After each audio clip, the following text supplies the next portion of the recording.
Good morning. We are here at the Mamba Kaizen Institute for Strategic and Integral Studies interviewing Shodai Senin Obertunguerra regarding his recent open letter to President Obama and his series entitled Chronicles of a Perfect Storm, the Narco-Revolution, the International Crisis of the Hispanic World, and the Biopsychocultural Philosophy. Today, we have a series of questions composed by students. Good morning. Good morning. Good morning, Lourdes. We have a series of questions composed by students in our institute, as well as general public questions, people who've read the open letter to President Obama, and concerns about this specific letter. Okay. Thank you very much. So let's get to the questions. Okay. First of all, regarding this letter, what is your purpose, interest, or concern in directing this letter to President Obama? Well, first of all, my interest is expressed throughout the letter. I have a certain perspective that I want to share, not just with President Obama. I have no way of ascertaining that President Obama will actually read this letter. However, by addressing it to the President, it makes it an issue of concern to the general public, not just American citizens, but really citizens around the world. Our campaign, because this is part of a campaign, involves hundreds of recipients, members of the media, Spanish-speaking media, United States, American media, members of government officials, the first world nations, as well as nations of Latin America, of course, United States, as well as different interest groups. So this is really part of a general campaign to get the message, the ideas across to as many people as possible, and one could wish, hope, desire that it does come to the attention of President Obama throughout this strategy. Why not address this letter to the president in Mexico? Why to President Obama? Well, the reality of the present world, the world as it has been for some centuries now, is that some countries have real sovereignty over their national interests and others do not. And I don't think I'm really sharing any great secret by stating that national sovereignty in Latin America is largely a myth. So why not focus our attention or bringing the issues to the attention of the individual who has the real power and authority to make a difference, rather than participating in the general farce, which is already part of the problem. I'm trying to enlighten people, not trying to bring more darkness to the issues. I think, one of the questions that general public is concerned is how you start the letter with the narco-revolution. What is the narco-revolution? Okay. First, we have to understand what the word revolution means, or at least how it's interpreted. Generally speaking, in the social sciences, when we speak of revolution, we are referring to a rather abrupt change in a short period of time that involves social organization, political organization, and economic organization. So it involves an abrupt change, short period of time of political issues, social issues, and economic issues. Okay, so when we speak of, for example, the American Revolution, or the Russian Revolution, or the French Revolution, typically when social scientists speak of revolutions, that's what they have in mind. That's what we have in mind. We have in mind an abrupt change. Often, that depends on the definition, depends on the social scientist and his definition, often accompanied by violence. Okay, so given that definition, we realize that what's been going on throughout Latin America, Mexico in particular, but as I state throughout this letter, Mexico is just a brief sample of a broader pattern. So what's been going on in Latin America, and to a great extent in parts of the United States or in certain socioeconomic area, part of the United States, is a revolution. It fits all of these specifics. So in Mexico, for example, recent events have demonstrated just how involved the government is with these drug cartels, which means political change, economics. No one can deny the economics of the drug trafficking, and social in terms of cultural change. A tremendous cultural change has been taking place in Latin America.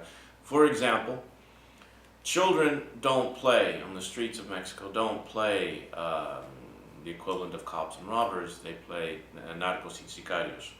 So that's what they play. They play, and that's just a small part of what many social scientists independently have identified as a change in transformation in Mexican and Mexican American culture, which has been brought upon by this whole drug trafficking.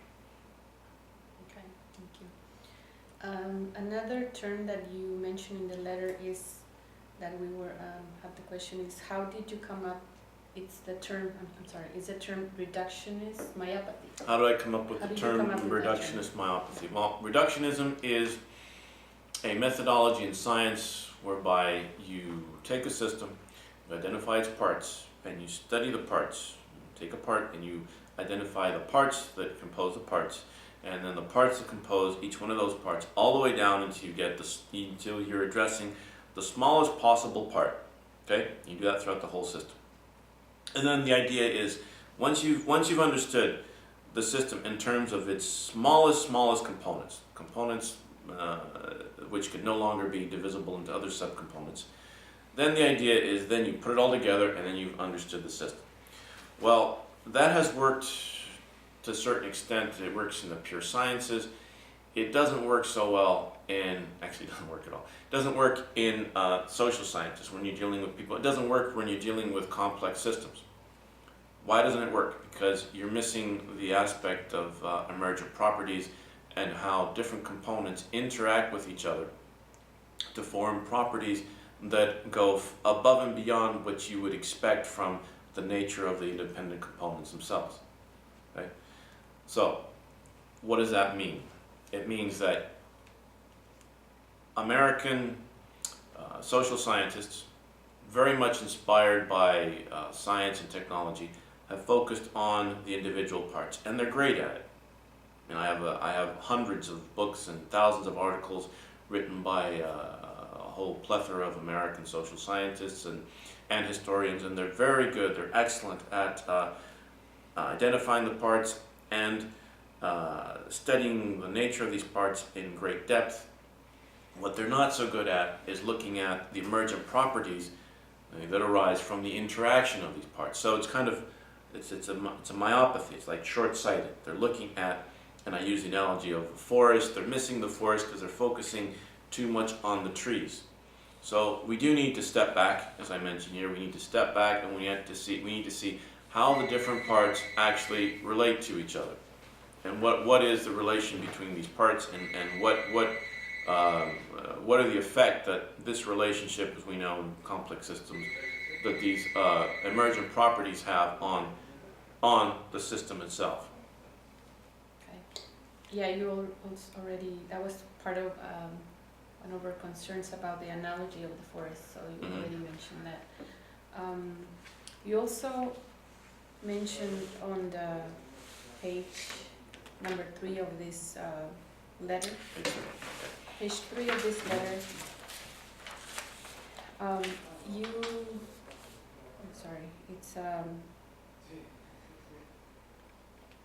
you quoted that what we are facing here is a far greater threat than a handful of terrorists crashing a few planes into expensive real estate. Mm-hmm. Can you elaborate on that? Okay. What transpired, essentially, or what led to the 9/11 series of events. It's more than I could refer to in a single interview. People have written books and books about it. But when we get to the bottom of it, essentially what we're dealing with is ideological issues. We are dealing with, and many people don't like, for political reasons, it's not a popular thing to say, it's not a popular thing to admit, but essentially what we're looking at is an ideology that emerges from one of the world's great cultures, okay, Islamic culture. It's an ideology that is in trouble in the modern world. There are many aspects of the modern world that threaten their worldview, that threaten their way of life, and that put this worldview in jeopardy. And so what we're seeing is a reaction. What we saw is a reaction towards the West, because the feeling is that the West is imposing itself, its values, its perspective, its own worldview upon them.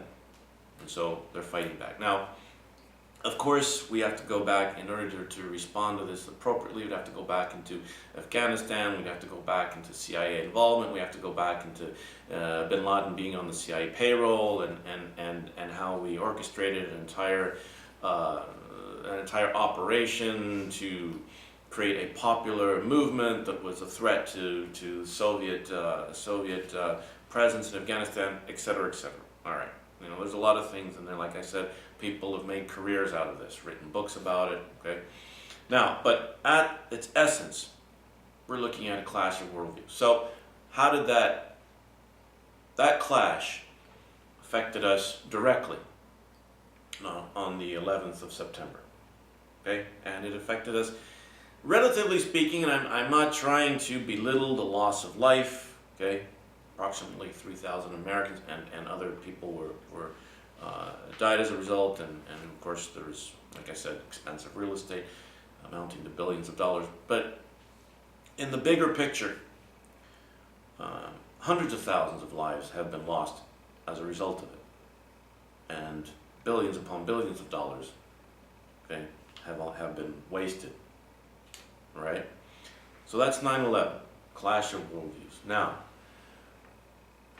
the perpetrators of this event infiltrated the United States, and they were able to carry out their operation from within. However, when we identified who was responsible, what was their area, their base of operations, we had to go halfway across the world to places where most Americans couldn't even identify on a map. I mean, frankly, National Geographic and other agencies established that most Americans are so culturally and geographically illiterate that they couldn't find Iraq or Afghanistan on a map. Okay? Now, what I'm speaking about now is something that's taking place in our country. The base of operations is well within our country, distributed throughout our communities, an integral part of the American fabric. So we're not talking about going halfway across the nation and bombing countries and turning big rocks into little rocks.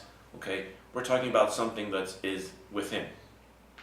Okay, so, and we're talking about a phenomenon that has a widespread distribution within our nation. Not just a relatively small incident of a number of individuals that grab a few planes. No, we're talking about something that involves millions of people within our country. And we're talking about the future of our nation. We're talking about America. The problem is an American problem. The problem is not a problem that comes from outside of America and expressed itself in its anger and its frustration with violence on American soil. We're talking about a problem that is integral to American soil. We're talking about a problem that is America itself.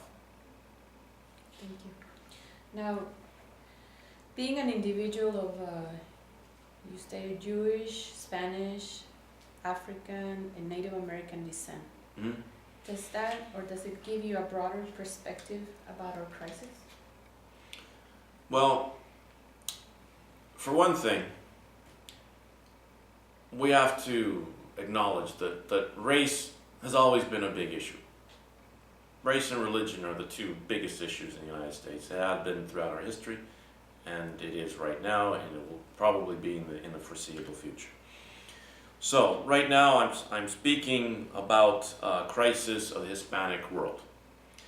As a Hispanic, I can refer to these issues, these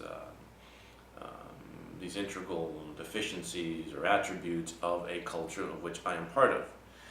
And it would be difficult, not impossible. There's always someone who can say, well, he's a racist. Well, I'm not.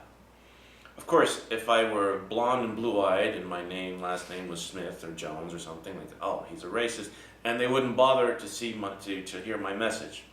Okay, that's just how the race game is played in America. But being a part of this, of a culture that I am critiquing, okay, gives me a certain amount of credibility above and beyond the race card, first of all. Secondly, having displaced myself or moved throughout different cultures all my life gives me an insider-outsider perspective on the nature of these cultures. When you've grown up in one culture, you tend to see the world through the eyes of that culture, through the lenses of those glasses. That's just the worldview. And it's very hard for people to acknowledge, actually it's very hard for them to recognize, much less acknowledge, what are the deficiencies, the weaknesses of their own culture. They can't see them. Okay? Now, when you're truly multicultural, okay, you can play different perspectives, different angles simultaneously. And you can see, okay, these are the strengths and these are the weaknesses of the various cultures. And these are, once you've got perspective of 2-3 cultures, that does really allow you to disengage from culture itself and look at things more objectively, and try to adopt a perspective that is more objective and more impartial than when you're embedded in any given culture. Now, these are cultures that I have been studying and lived within, inside and outside, for most of my life. So that allows me a perspective that is more objective than if I were only belonging to one culture. Now, talking about the Hispanic culture, Mm-hmm. why is the Hispanic population important for the future of the United States? Well, for one thing, numbers and numbers, birth rate. Okay? We're looking at a part of the culture which, in the not too distant future, is going to be the number one minority. Actually, in some cases, it is, and in some places I've mentioned here, it already is a majority. For example, let's see, right here on page 4, I quote an article, or part of an article from the Huffington Post, and it says, in California, 52% of the state's 6 million school children are Hispanic, already a majority. Okay, already a majority. So the trends in birth rate and population growth indicate that California is just the writing on the wall. So other states will follow suit. So the Hispanic population represents the future of our nation. These are the children that will be the future politicians, okay, will be the future captains of enterprise, etc., of our nation. And if these children are having the difficulties, which I imagine you have some question about, which I will speak about shortly, if they are manifesting the kind of problems that are captured here, and these are, I don't make up these statistics, I just report them, I integrate them, okay, into a broader picture. Okay, with the kind of problems in terms of gang membership, in terms of low socioeconomic status of the Hispanic population in general, in terms of a very poor academic standing, in terms of high rates of teenage pregnancy, etc., okay, our nation is in trouble. So statistics establish that the future of America is going to be very much determined by this Hispanic population. And the president of that population is in trouble. Already, many of the determining positions of power in politics, okay, how do they come about? They come about how Hispanics vote. So already, in terms of political issues, the Hispanic population is tremendously powerful. So maybe that would answer our next question, which was, why is the Hispanic crisis a threat to national security? Well, pretty much. I mean, you're looking at a population that is critical to the present and the future of the United States, and we're looking at a population that is undergoing or experiencing some tremendous difficulties. So that in and of itself would be a problem. That would in and of itself would be a threat to national security. However, and this is where the reductionist myopathy comes in, or better yet, where we have to disengage from our reductionist myopathy and we have to look at the broader picture. We have to look at the forest. We have to understand the relationship between that part of our population, the Hispanic communities inside the United States, and the Hispanic world outside the United States. And I see they're calling for a break, so we're going to take a break now and we'll be back in a few minutes.